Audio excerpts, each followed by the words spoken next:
On June 15th, at approximately 12:21 a.m., emergency services responded to a 911 call from an apartment complex on the east side of town. The caller was a neighbor who reported a loud crash followed by what sounded like something heavy hitting the floor. Officers arrived within minutes. The hallway outside Unit 4B was quiet. No shouting, no signs of disturbance. Just a closed door and a faint light visible beneath it. Inside that apartment, they found 32-year-old Daniel Harper deceased. The official ruling was suicide. According to the police report, there were no signs of forced entry. The front door was locked from the inside. The chain latch was secured. Windows were closed and latched. There was no broken glass, no damage to the frame, no indication that anyone had entered or exited unlawfully. Investigators documented no evidence of physical struggle. Furniture appeared undisturbed. There were no defensive wounds noted in the preliminary summary. No foreign fingerprints were recovered from the main living areas. Nothing immediately suggested the presence of a second person. The case was processed and officially closed within 6 days.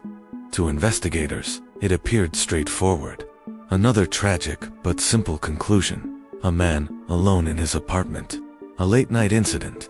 No witnesses, no suspects. But to Daniel's family, something didn't feel right. Daniel had no documented history of depression. No suicide note was found anywhere in the apartment. Not on paper. Not in his phone's notes app. Not in his email drafts. His phone showed normal activity earlier that evening.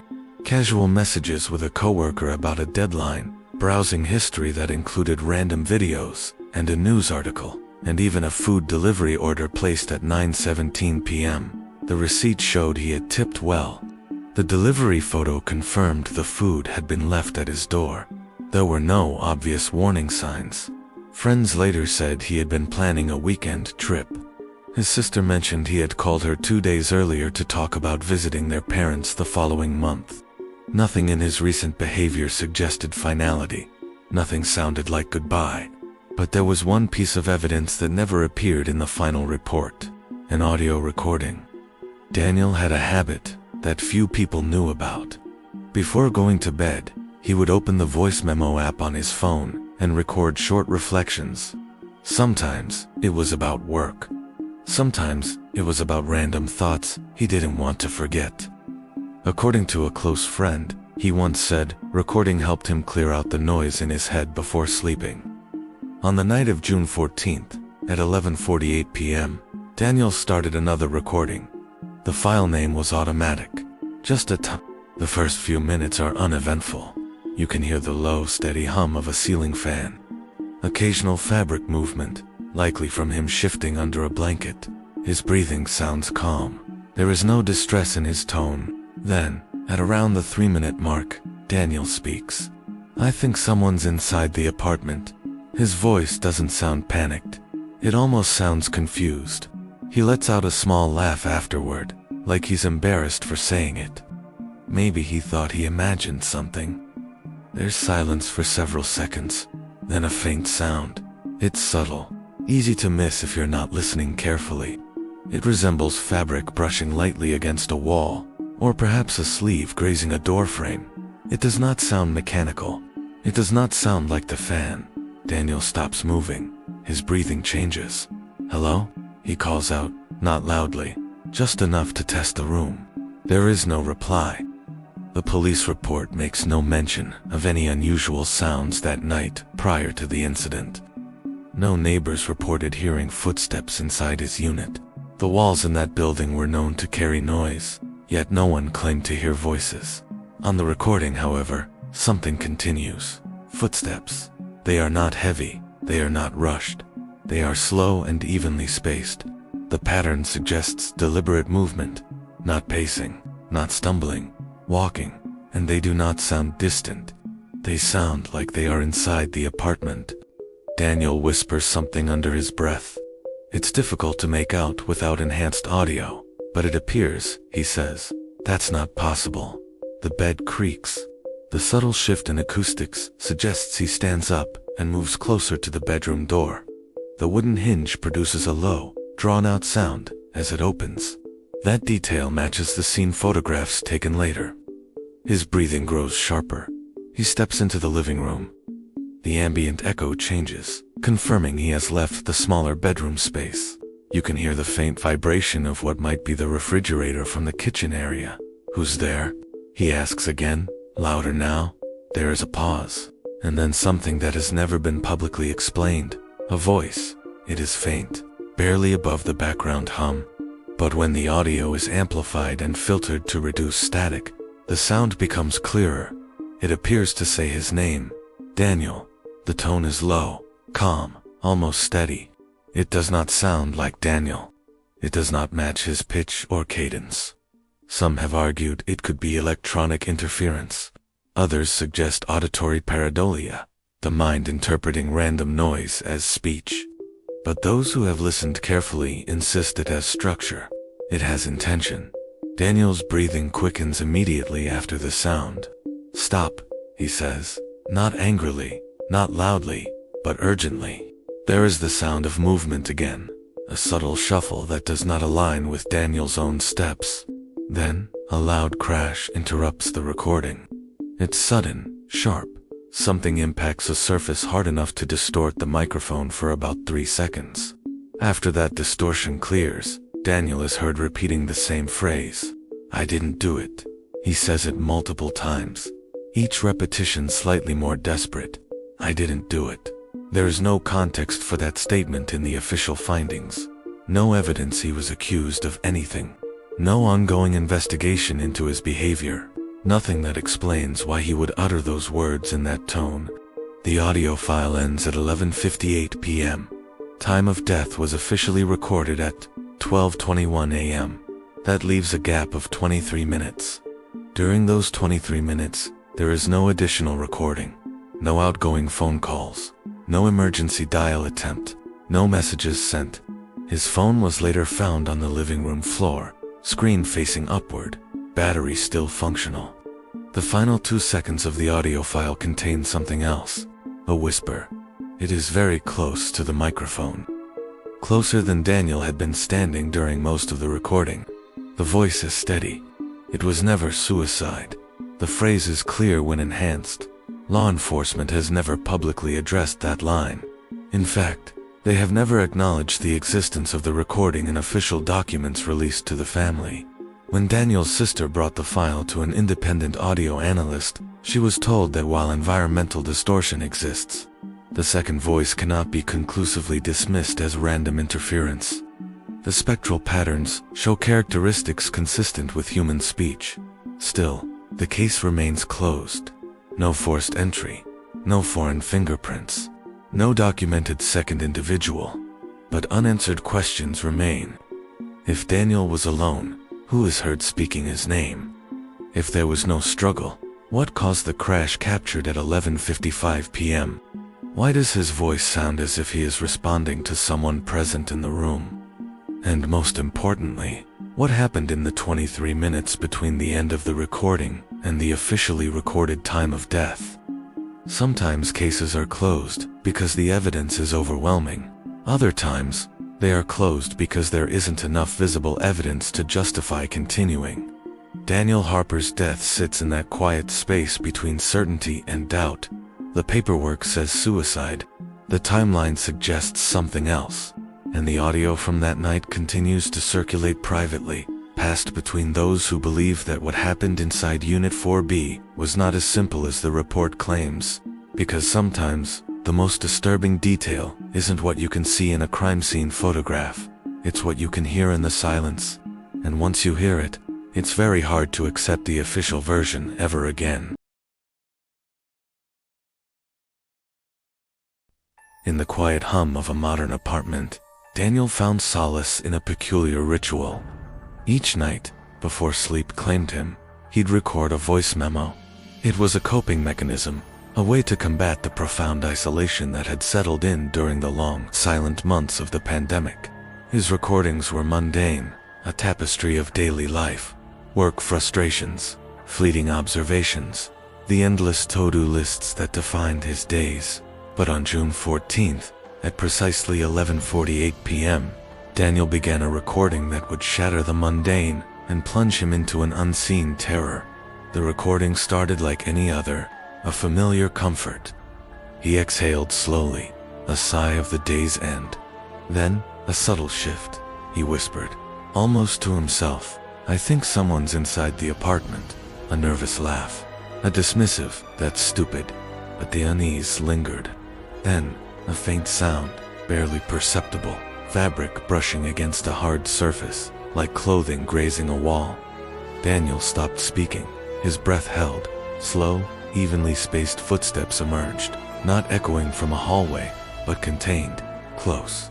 His controlled breathing was the only sound. "Okay, that's not the hallway," he whispered, the realization chilling him. "Hello?" he called out, his voice cautious. Another step closer, accompanied by the faint creak of wood. He knew he had to document this. "I'm recording this," he stated, his voice firm despite the tremor within. The acoustics changed as he stepped into the hallway. A distant refrigerator motor cycled on, a mundane sound in a terrifying moment. "Who's there?" he demanded. Silence answered, but it wasn't empty. He inhaled sharply. "I can hear you." Then, a faint, structured voice, lower and smoother than his own, uttered one word, "Daniel." The name stretched, chilling him to the bone. "Stop," Daniel pleaded. A shuffling sound, faster now, followed by a sudden, loud crash that overloaded the microphone. When the distortion faded, Daniel's voice returned, strained, repeating, "I didn't do it," louder each time. Beneath his desperate pleas, a faint, rhythmic breathing could be heard, controlled, deliberate, and utterly not his own. The recording abruptly cut out at 11:58 p.m. The official time of death was 12:21 a.m., 23 minutes unaccounted for. Then, a whisper, impossibly close to the microphone. A voice not Daniel's, clear and calm. It was never suicide. The recording ended, leaving behind a chilling truth that defied the official narrative. The details weren't imagination, they were presence. At approximately 11:52 p.m., the recording captures something more disturbing, something that shifts the tone from mild unease into something far more serious. Up until that point, the sounds could still be explained away. An old building settling, pipes adjusting, a tired mind playing tricks in the dark. But what happens at 11:52 is different. It carries intention. You can hear Daniel's bedroom door open. The hinge produces a slow, strained creak, long and uneven, exactly the kind of sound documented in the scene, photographs taken later by investigators. The wood in that apartment had warped, but Daniel isn't opening it casually. His breathing has changed. It's shallow now, controlled. He's trying to stay quiet. The soft hum of the ceiling fan fades slightly into the background as he steps into the hallway. The acoustics widen. There's more echo. He pauses, then he asks, "Who's there?" His voice doesn't sound aggressive. It sounds uncertain, like someone hoping for a harmless explanation. There is no immediate verbal response, but the silence isn't empty. Something faint emerges beneath the noise floor, a voice. It appears to say one word, "Daniel." The tone is low, calm, measured. It sounds close. Independent analysts could not conclusively determine whether the sound was electronic interference or human speech. The syllables form cleanly. Daniel reacts instantly. His breathing catches. "Stop," he says. This time his voice is louder, firmer. It carries tension. Several seconds pass. You can hear faint movement again, a light pressure against the wooden floorboards. Just deliberate steps, slow and controlled. Then everything erupts. A loud crash fills the recording. It's sharp and violent, completely different from the earlier subtle noises. The microphone overloads for a moment, creating a brief distortion that washes over the audio. Something large strikes, something solid. For a split second, there is static. Then Daniel's voice returns. It's strained, breathless. "I didn't do it." The phrase comes out quickly, almost overlapping itself. I didn't do it. There's panic now, clear and unmistakable. He repeats it again and again, each time slightly louder, slightly more desperate. The words tumble over one another. This statement is significant, because according to the official findings, there was no confrontation that night, no documented altercation, no incoming messages threatening him, no recorded disputes with neighbors, nothing that would explain why he would be defending himself verbally. Yet in this moment, he sounds like someone being cornered. Beneath his repeated denial, there's another layer of sound, breathing, slow, steady, not matching Daniel's rhythm. His breaths are sharp and uneven. The secondary sound remains controlled, almost calm. Investigators concluded there was no evidence of another person present inside Unit 4B. No foreign fingerprints were recovered, no DNA under his fingernails, no disturbed locks or windows. The door was still secured from the inside when first responders arrived, but the recording suggests otherwise, because audio does not create footsteps without vibration. Microphones do not invent tonal speech patterns, and people do not usually repeat "I didn't do it" into empty rooms without stimulus. The crash at 11:53 p.m. marks the last major audible disturbance. Daniel's voice weakens, his repetitions slow. The breathing beneath his voice remains steady for several more seconds. Then there is movement very close to the microphone, not across the room, not in the hallway, close, so close that you can hear the slight rush of air. Daniel does not speak again immediately after that movement. There's a gap of silence, but it's not peaceful silence. It's the kind that feels occupied. When listeners analyze this portion carefully, they often report the same sensation, the impression that someone is standing over the phone, watching, waiting. Officially, none of this exists within the case summary. The written conclusion remains simple and direct. Suicide, no external involvement. But the recording captures a sequence that does not align with isolation. A man hears footsteps inside his locked apartment. A voice speaks his name. He tells someone to stop. A violent crash follows. He denies doing something no one has publicly accused him of. And throughout it all, there are signs, subtle but persistent, that he is not alone. The investigation found no second person. The audio suggests there was one. And that contradiction is what continues to disturb those who have listened to the file in full. Because if the official conclusion is correct, then every unexplained sound must have a natural cause. But if even one of those sounds belongs to someone else, then the narrative changes completely. The audio file ends at exactly 11:58 p.m. It doesn't fade gently. There is no gradual decline in sound, no soft transition into background hum. It cuts off mid-atmosphere, as if something interrupted the recording or someone deliberately stopped it. 1 second there is faint movement in the room, the subtle texture of air shifting near the microphone, and the next second there is nothing but digital silence. Official records state that the time of death was documented at 12:21 a.m. That leaves a gap of 23 minutes. 23 minutes inside a locked apartment. In true crime investigations, 23 minutes is not a small detail. It is a window large enough for events to unfold, for confrontations to escalate, for narratives to change. Yet in this case, those 23 minutes are blank. There is no documentation explaining what occurred during that period. The official report moves from the end of the recording to the discovery of the scene without reconstructing the missing time. There is no minute-by-minute breakdown, no speculative timeline, no behavioral analysis included in the public summary. No additional audio files were found on Daniel's device. Forensic extraction of his phone confirmed that only one voice memo was recorded that night. There were no deleted fragments recovered from temporary storage. No corrupted drafts. No accidental pocket recordings. There were no outgoing calls after 11:58 p.m. His call log remains inactive until emergency responders accessed the device. There were no text messages sent. No internet searches typed in panic. No attempt to dial emergency services. The phone was discovered on the living room floor, several feet from where Daniel's body was later documented.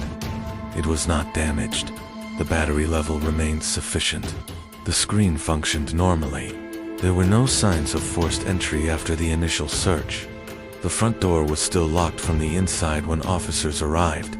The chain latch was engaged. Windows were closed and secured. No glass was broken. No pry marks were found on frames.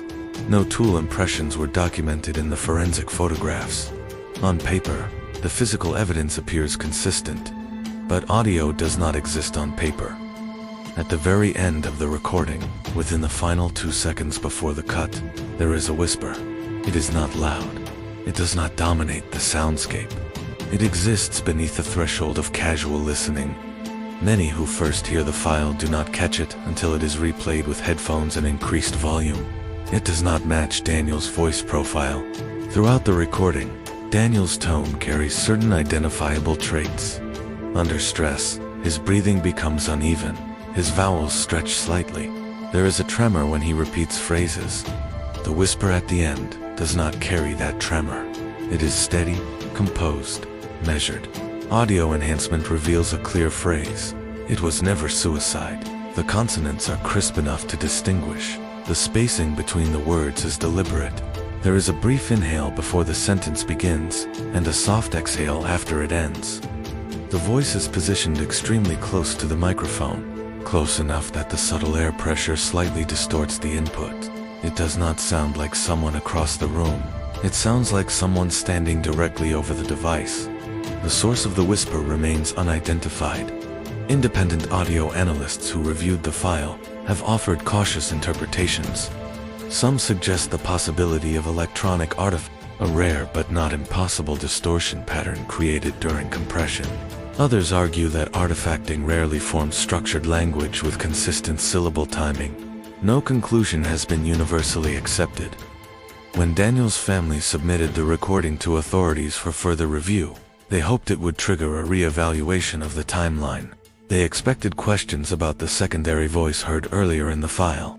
They expected discussion about the footsteps that did not align with Daniel's own movement. Authorities acknowledged receiving the recording. They did not reopen the case. The official position remains unchanged.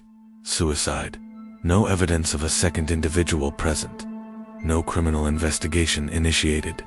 The classification stands as final. However, questions persist. If Daniel was alone, who is heard speaking his name at approximately 11:52 p.m., the cadence is clear. The reaction is immediate. He responds as if addressed directly. Why is their movement consistent with a second set of footsteps at moments when Daniel appears stationary?